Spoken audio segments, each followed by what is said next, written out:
Before we begin, we'd love to know where you're tuning in from in the world. Please take a moment to tell us in the comments below. It's wonderful to see how far these stories can travel. The world Liam O'Connell lived in was one of profound and unshakable silence. It hadn't always been this way. There was a time, a decade ago, when his world had been filled with the jubilant sounds of life, the infectious laughter of his wife, Elena, the crisp scratch of charcoal on drafting paper, the thrum of a bustling city, the proud and booming voice of his mentor. But a single, catastrophic moment of twisting metal and shattering glass had stolen it all. It had taken Elena, it had taken his career, and it had taken his hearing, leaving him in a vacuum where memories were the only sounds that remained. Now, his life was rebuilt on a quieter foundation.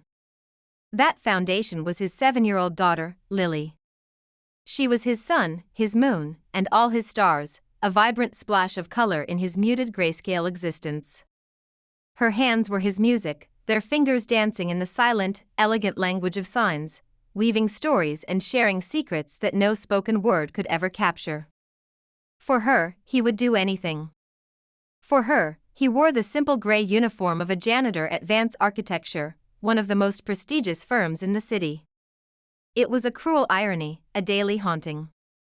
He, Liam O'Connell, once the celebrated protégé of the legendary Alastair Vance, now polished the floors and emptied the trash cans of the very institution he was meant to one day lead. He was an invisible man, a ghost haunting the halls of his own stolen future. He mopped the gleaming marble floors, his reflection a blurry figure he barely recognized. Above him, hanging on the walls, were the fruits of a life he once knew, stunning, award-winning designs for skyscrapers that kissed the clouds and museums that looked like frozen music. He ran his fingers over the brass nameplates, his heart aching with a familiar, dull throb. But he did his job with a quiet integrity, a meticulousness that was the last remnant of the architect he used to be. He found a certain peace in bringing order to the chaos, in making things clean and whole, even if his own life felt fractured beyond repair. The CEO of the firm was Alara Vance, Alastair's daughter. She was a woman forged in the same fire that had consumed Liam's world, but she had been hardened by it, not broken. She was known to be as brilliant as she was ruthless, a queen of ice and steel ruling her glass tower with an iron fist. Her employees feared her, respected her, but no one seemed to love her. Liam had seen her many times, a blur of expensive perfume and sharp-shouldered blazers, her face a mask of impenetrable composure. He, of course, was less than a shadow to her, part of the building's machinery, utterly beneath her notice. That was, until the day of the spill. He was cleaning the executive boardroom after a late-running meeting, the air still thick with tension and the faint scent of stale coffee. Alara was there, along with her senior partner, a man named Marcus Thorne, whose smile never seemed to reach his cold, calculating eyes. Liam, moving with his practiced, silent efficiency, reached to wipe down the massive oak table. His cart, however, caught on the leg of a chair. It was a small, insignificant jolt, but it was enough. A bucket of clean water tipped, sending a clear, silent wave across the polished floor, stopping just short of Alara's expensive leather shoes. The silence in Liam's world was absolute, but he didn't need to hear to understand. He saw Alara's face, her perfect features contorting into a mask of pure disgust and fury. He saw her mouth form sharp, cruel words. He saw Marcus Thorne's lips curl into a smirk, a glint of malicious enjoyment in his eyes as he watched the CEO berate the lowly janitor. Other executives in the room shifted, some looking away in discomfort, others openly snickering. It was a symphony of contempt, and Liam was its unwilling conductor. His face burned with a humiliation so profound it felt like a physical blow. He could only bow his head, his world shrinking to the puddle at his feet, a perfect, clear reflection of a broken man. He was deaf, not blind. And in their eyes, he saw exactly how little he was worth. The sting of that public humiliation lingered long after the boardroom had emptied, a bitter acid in Liam's chest. He cleaned up the water, his movements mechanical, his mind a whirlwind of shame and anger. For a fleeting moment, he wanted to tear off the gray uniform, to scream into the silent void that he was more than this, that he was once somebody. But then, an image of Lily's smiling face bloomed in his mind, her small hands signing "I love you, Daddy" before she went to bed. The anger receded, replaced by a weary resignation. He endured this for her. His dignity was a currency he was willing to spend if it meant her security. He finished his shift in the empty, cavernous building. At night, the gleaming offices of Vance Architecture transformed. The daytime energy of ambition and creation bled away, leaving behind a skeleton of glass and steel, filled with long shadows and the hum of unseen machinery. This was Liam's kingdom, a world of solitude that mirrored his own inner landscape. It was here, in the quiet, that he could almost feel whole again. His last task of the night was always the same: the CEO's office. The lion's den. He pushed his cart towards her door, a knot of apprehension tightening in his stomach. Tonight, he did not want to face any part of her, not even the space she inhabited. He pushed the door open and stepped inside. The room was the pinnacle of corporate luxury. A massive mahogany desk, floor-to-ceiling windows offering a glittering panorama of the city, and abstract art that was probably worth more than he would make in a lifetime. But beneath the opulence, Liam had always sensed a profound loneliness in this room. It was too perfect, too sterile, like a museum exhibit of a successful life rather than a space that was truly lived in. But tonight, the exhibit was disturbed. The mask was gone. There, at the magnificent desk, sat Alara Vance. Her sharp blazer was discarded on the back of her chair, her shoulders, usually so straight and defiant, were slumped in defeat. Her head was bowed, and though his world was silent, he could see the telltale tremors running through her body. She was crying. Deep, racking sobs that shook her entire frame. Liam froze, hidden in the shadows by the door. He knew he should leave, that this was a private grief he had no right to witness. He began to back away, but his eyes were drawn to her desk, to the object that seemed to be the source of her sorrow. It was a picture frame. But inside it wasn't a photograph. It was a drawing, an architectural sketch, rendered in a style he recognized with a painful jolt. It was a bridge.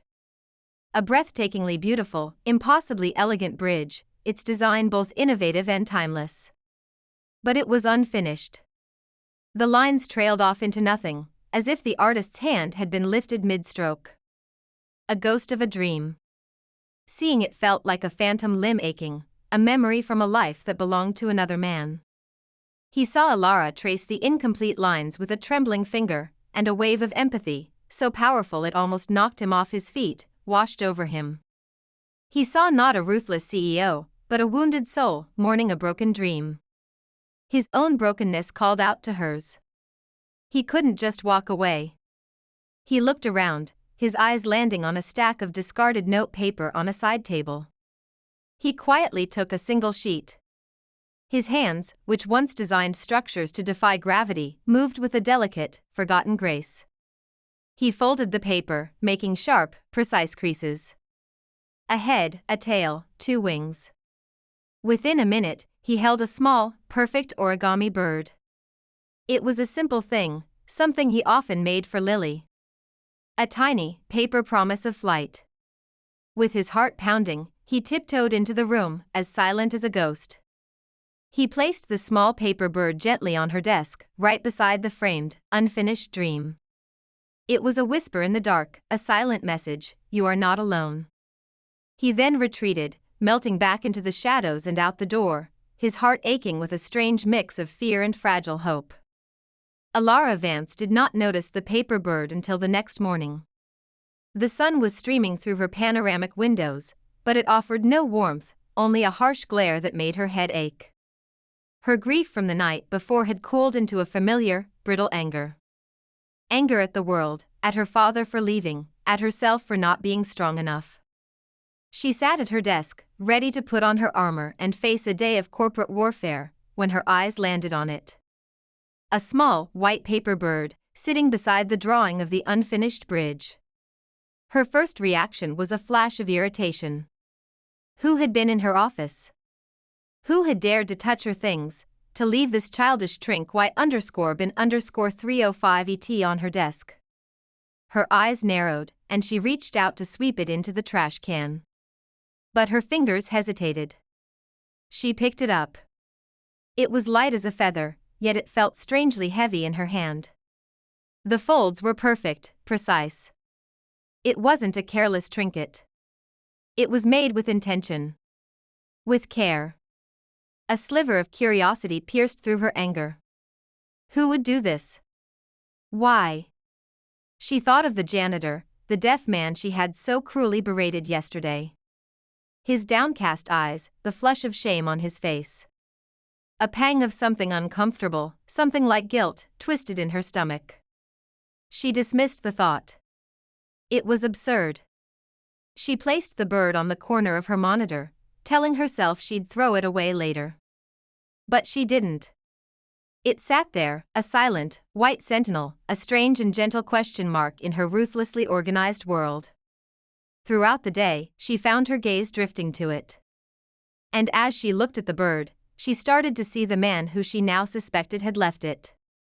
For the first time, she truly noticed Liam. She saw him from her office window, cleaning the outdoor plaza, his movements efficient and graceful. She saw him later in the hallways, not as a faceless uniform, but as a man with a quiet dignity, his expression thoughtful, his eyes missing nothing. Her gaze softened.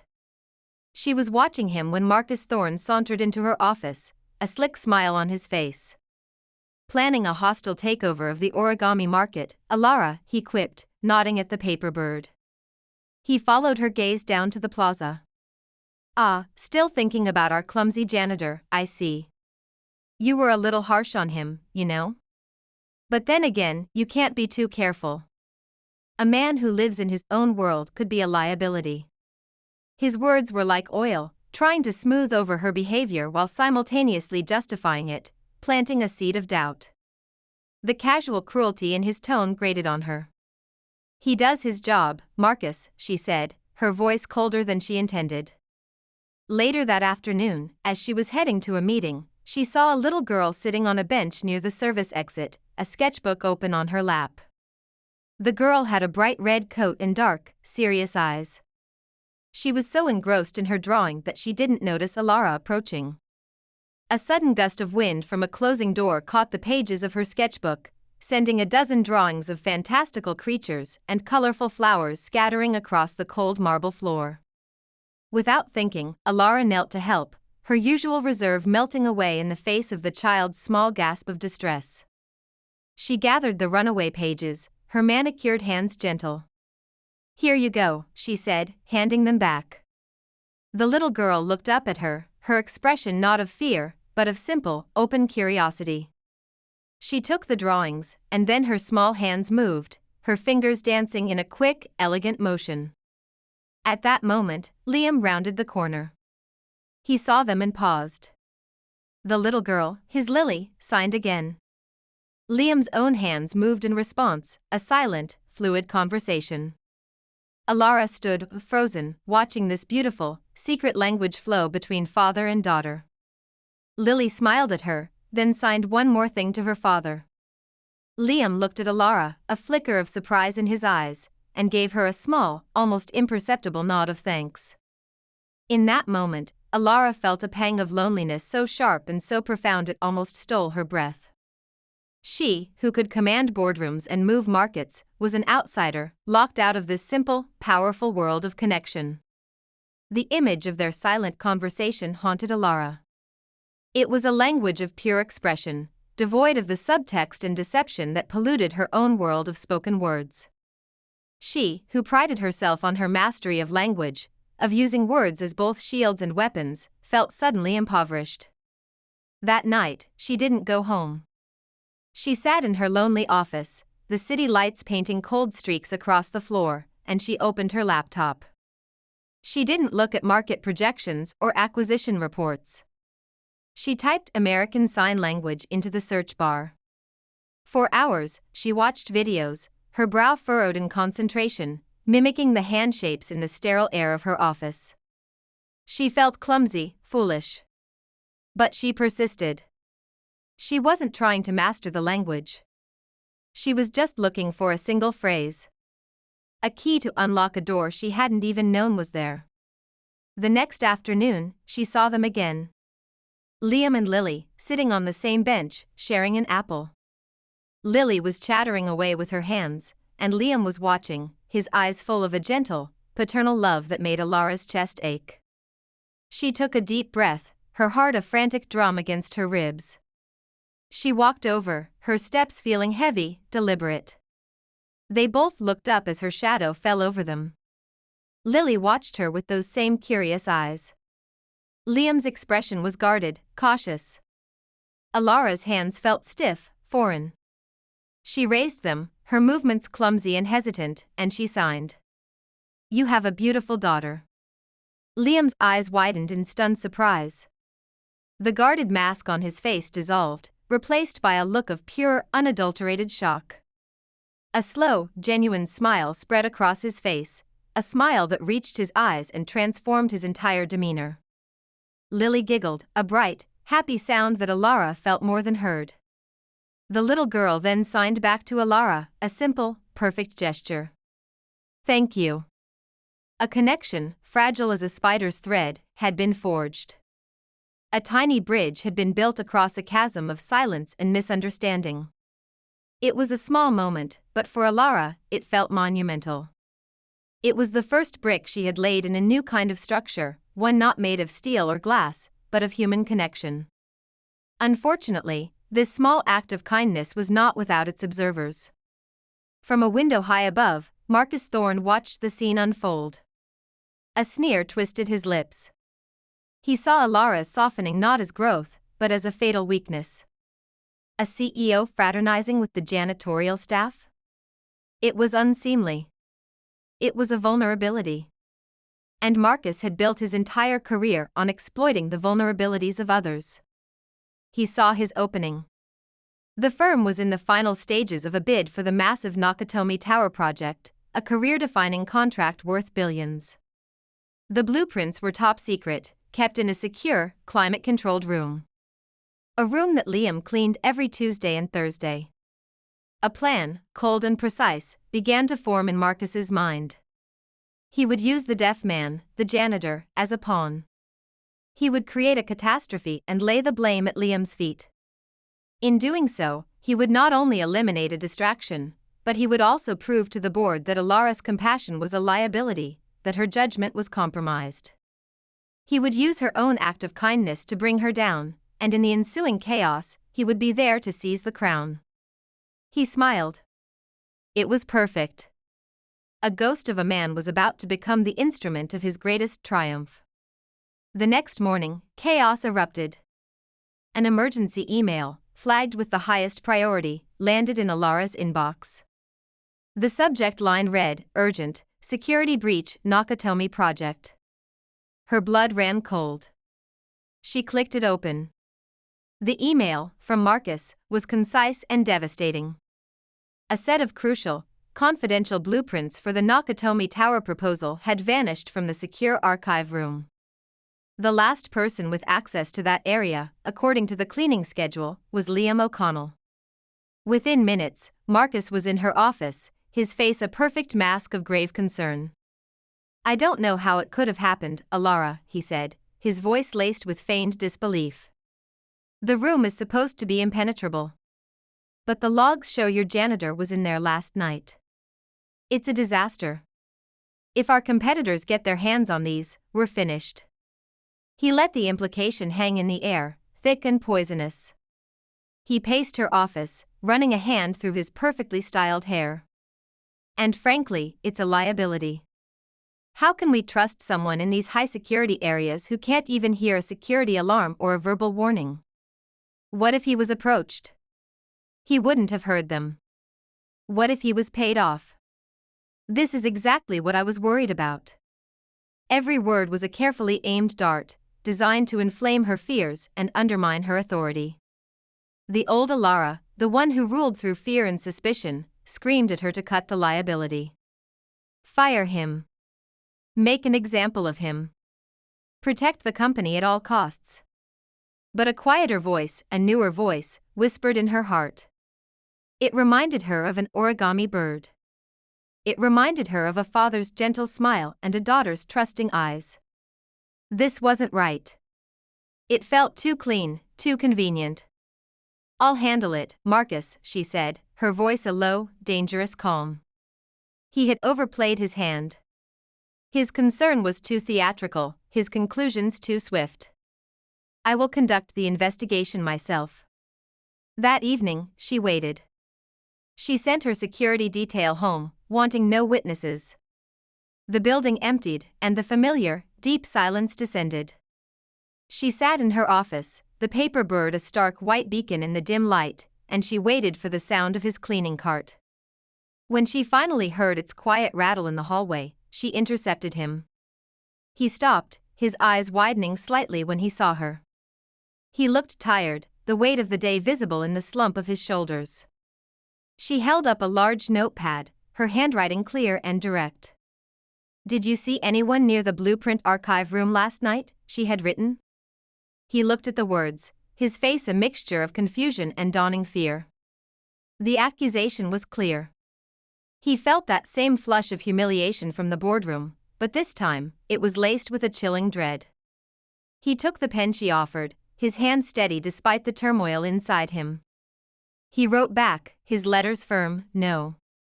The hallway was empty. "I only saw Marcus. He was leaving the executive floor as I was starting it." Alara read the words, and a cold certainty washed over her. Marcus had lied. He had told her he'd been in a late dinner meeting across town. The seed of suspicion bloomed into a thorny, ugly plant. She nodded at Liam, a silent acknowledgement, and retreated to her office. Alone again, she stared at the unfinished bridge, at her father's familiar, elegant lines. Her mind raced, piecing things together. Marcus's ambition. His casual cruelty toward Liam. His lie. And then, a memory, old and dusty, surfaced. Her father, Alistair, talking late one night about his new protégé. A brilliant young man, a true artist. "He has a gift, Alara," he had said, his voice full of pride. "He sees the poetry in the steel, the music in the math." A boy named Liam. "He's the future." The name. It hit her like a physical blow. Liam. It couldn't be. Everyone had told her that brilliant young man, her father's favorite, had died in the same horrific accident that had taken her father. That was the story. That was the truth she had lived with for 10 years. Or was it? A frantic energy seized Alara. The puzzle pieces of her past were scattered, and she had a terrifying, electrifying feeling that the deaf janitor was the one who held them all. Her grief for her father was a wound that had never healed, and it was intrinsically tied to a story, a narrative of tragic, random loss. If that story was a lie, what else was?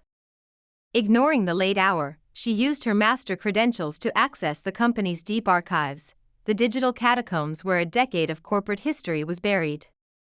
She typed in a name she hadn't thought of in years, Liam O'Connell. A single file appeared. She clicked it open. His picture loaded, a younger man, his eyes bright with confidence and a future full of promise. He was standing next to her father, both of them beaming, a blueprint spread between them. And there, in black and white, was the truth. Employment status, resigned. Not deceased. The date of resignation was 1 week after the accident. A note, added by the HR director at the time, read, "Resignation accepted due to personal tragic circumstances." No further contact. He hadn't died. He had just disappeared. The firm, in its cold, corporate way, had buried the memory of him, replacing a difficult truth with a simpler, cleaner lie. He was alive.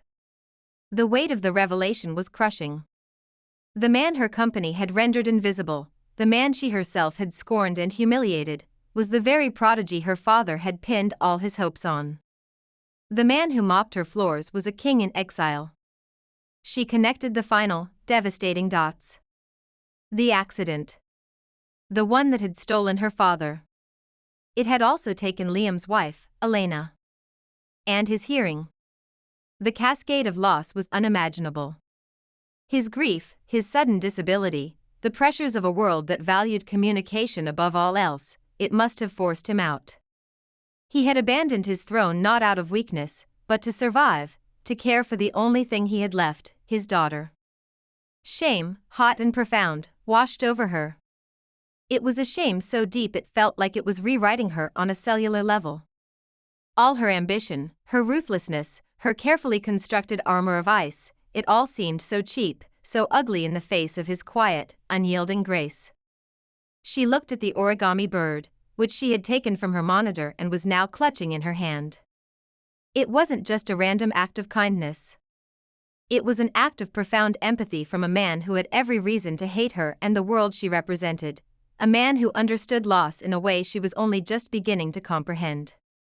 She had to find him. Not as a CEO confronting an employee, but as one broken person seeking another. She left her office and moved through the silent building. She found him in the building's small, forgotten glass atrium, a place few people ever went. It was a pocket of green and quiet in the heart of the concrete jungle. He was there with Lily. A small thermos and 2 plastic cups sat on the bench between them.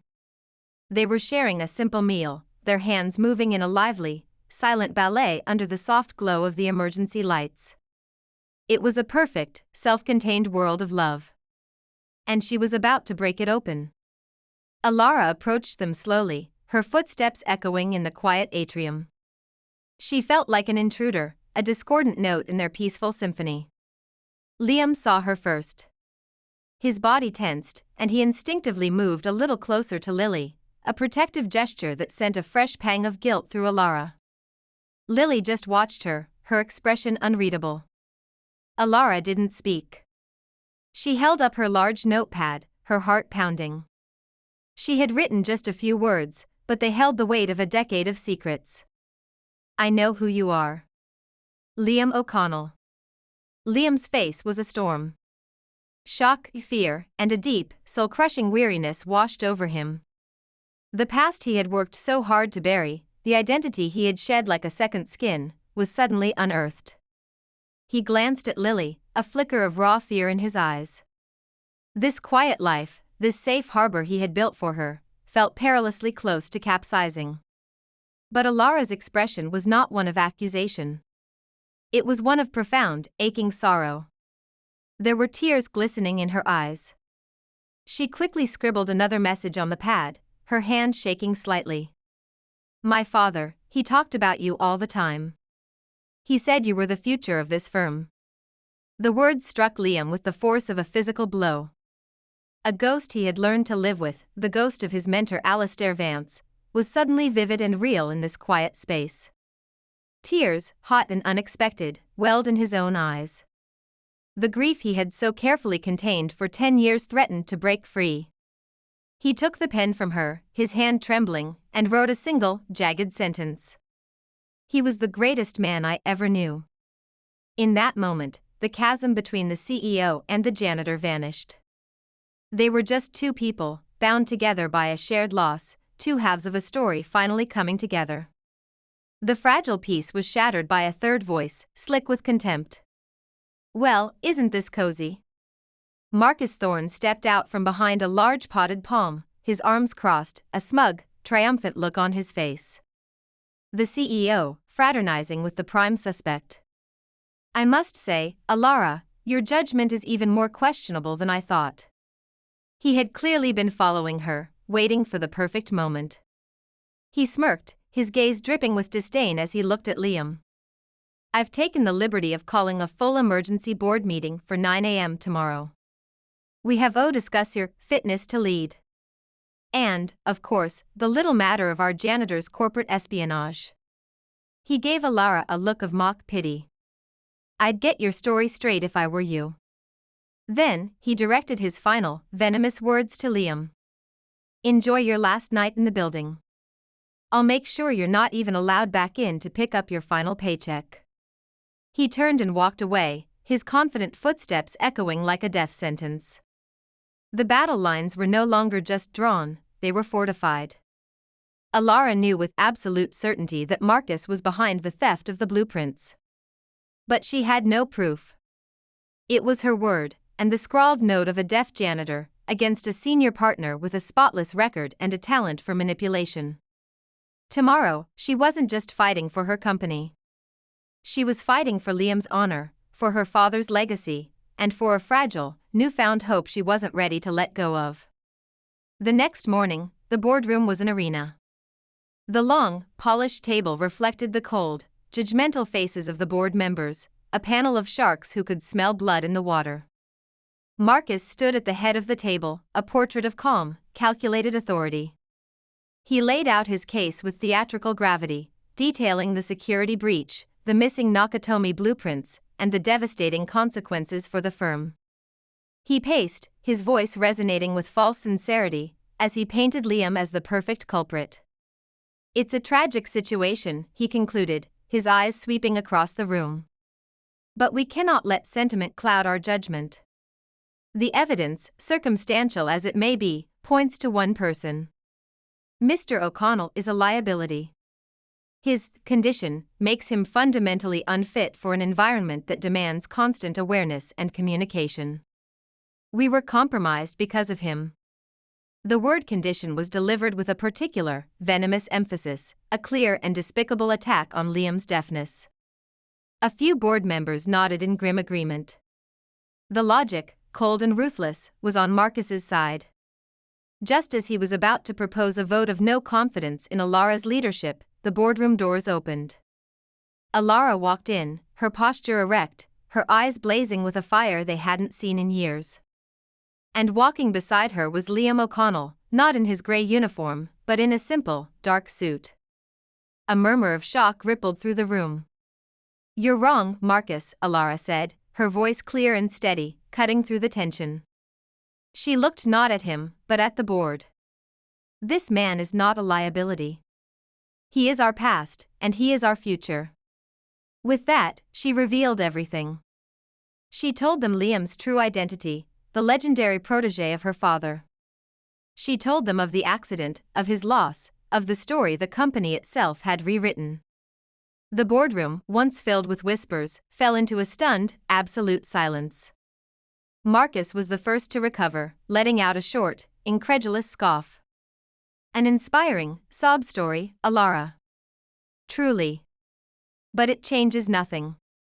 A washed-up architect who now mops floors? That's your trump card? It doesn't alter the fact that the Nakatomi blueprints are gone, and he was the last one there. His arrogance was his undoing." "He didn't lose them," Alara said, her voice ringing with a newfound, unshakable confidence. She turned to Liam. "Did he, Liam?" For the first time, Liam stepped forward, moving to the head of the table. He was no longer the invisible man. Every eye was on him. He placed a worn, leather portfolio on the gleaming wood. With steady hands, he untied the simple leather straps and opened it. Inside, sleeping on a bed of yellowed vellum, was not a set of modern, computer-generated schematics. It was a treasure. A collection of breathtaking, hand-drawn master plans, rendered with an artist's soul and an engineer's genius. The board members leaned forward, their expressions shifting from suspicion to awe. They were looking at the completed, master design for the Bridge of Whispers, the mythical final project of Alistair Vance. The secret in Alara's office, the unfinished dream, was now lying before them, whole and magnificent and real. It was a ghost, returned from the grave. The room was held in a reverent silence. The drawings on the table were more than just blueprints, they were a piece of the firm's very soul, a relic from a golden age that everyone thought was lost forever. Alistair Vance's signature was in the bottom corner, and right next to it, another, less familiar one, Liam O'Connell. The proof was undeniable. Alara's voice was soft, but it carried to every corner of the room. "My father and Liam were putting the final touches on this design the day of the accident. For 10 years, Liam has kept it safe. This is not the work of a liability. This is the work of a guardian, of a man of profound honor." Marcus, however, was already recovering his composure, his mind whirring. A beautiful piece of history, he conceded, his tone dismissive. But it's a distraction. It doesn't explain the missing Nakatomi files. It doesn't clear him. He was about to press his attack when Liam, who had been watching him intently, held up a hand to get Alara's attention.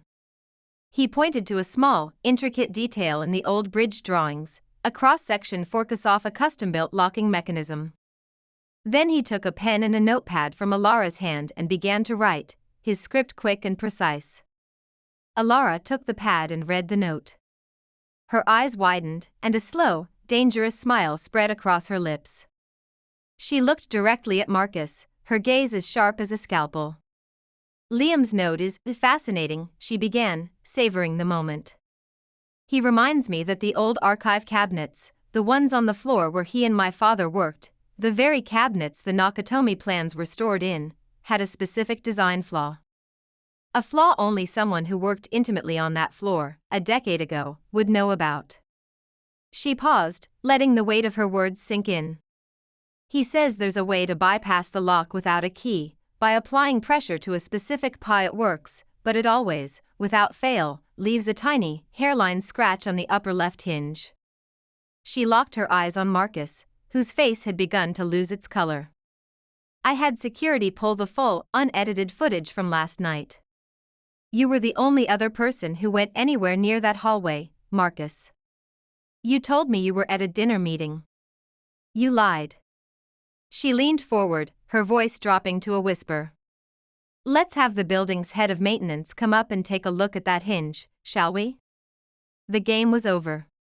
Marcus Thorne's face, a moment ago so full of smug superiority, crumpled. The blood drained from it, leaving a pasty, gray mask of pure terror. He was caught. Trapped by a detail, a memory, a piece of the past he had thought was long dead and buried. The invisible man, the deaf janitor, had been the silent witness to everything. His intimate, humble knowledge of the building's bones, a knowledge born from years of quiet, meticulous work, had become the key that unlocked the entire conspiracy. Marcus didn't say a word. He simply sank into his chair, a broken man. The board, in a unanimous and swift decision, terminated his employment. He was escorted from the room in utter disgrace, his career, built on a foundation of lies, collapsing into dust. Poetic justice, silent and absolute, had been served. In the aftermath, the board members, their faces a mixture of awe and shame, looked from the magnificent bridge drawings to Liam. Then, they looked to Alara. She knew, with perfect clarity, what she had to do. She turned to Liam, her heart full. She took the notepad, but then put it down. She raised her hands and, with a new, heartfelt fluency, she signed. Liam O'Connell. On behalf of this firm, and on behalf of my father, will you come home? Will you be our lead architect, and help us build this? Liam looked at her, and for the first time in a decade, the ghost of the man he used to be stepped aside, and the man he was meant to become stepped forward. Tears streamed down his face as he signed back a single, powerful word, yes.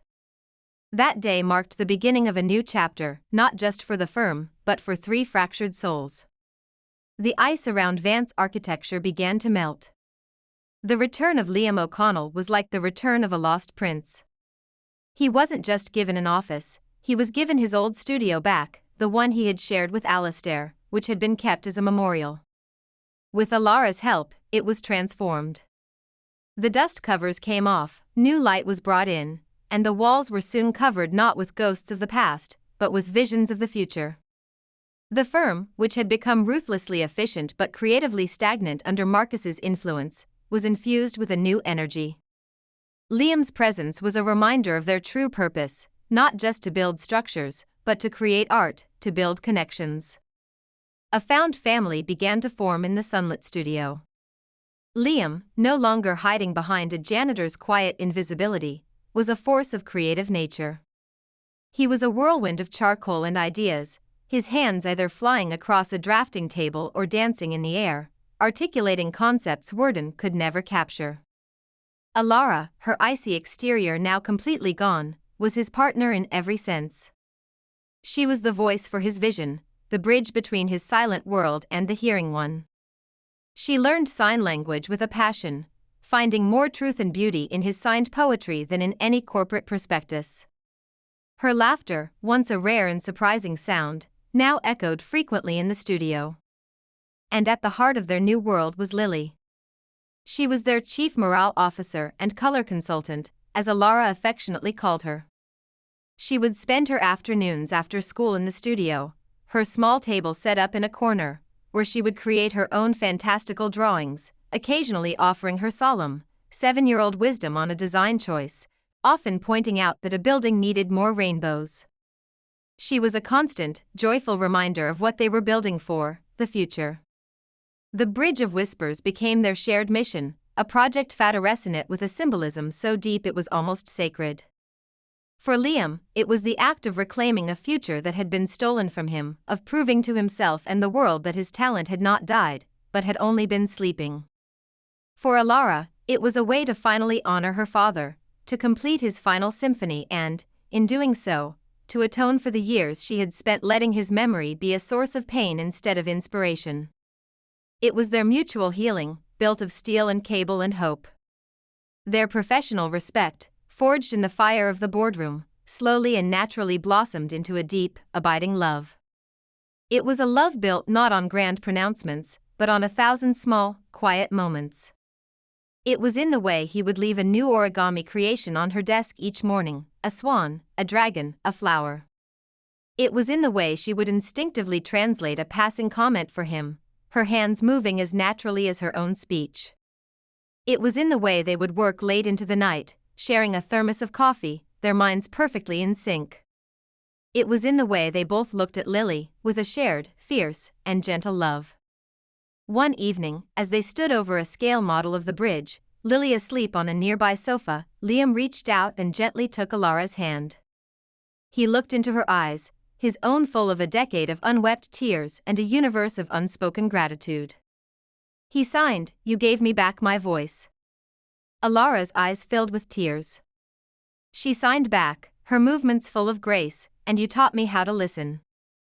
The culmination of their journey, their grand finale, was the inauguration of the completed Bridge of Whispers. It was a masterpiece, a graceful, soaring structure that seemed to defy gravity, connecting two sides of the city. On a bright, clear day, a crowd gathered for the ribbon cutting. Liam, Alara, and Lily stood on the platform together. When it was his turn to speak, Liam stepped to the podium. He did not speak, but his hands moved, weaving a silent, powerful speech about second chances, about the ghosts we carry, and about the power of building bridges instead of walls. Beside him, Alara translated, her voice clear and strong, but thick with an emotion that everyone in the crowd could feel. He spoke of his wife, Elena, and of Alistair Vance, dedicating the bridge to lost loved ones and new beginnings.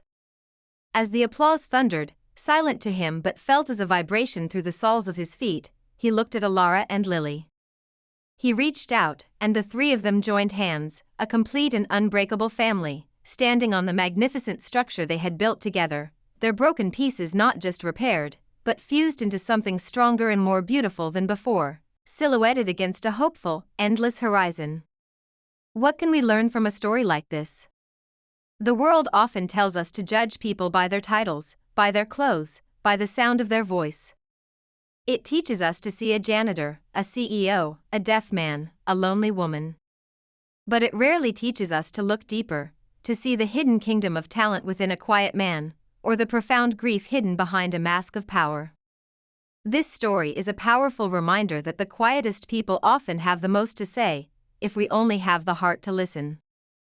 Liam, a man silenced by tragedy, spoke a language of kindness and integrity that was louder than any boardroom argument.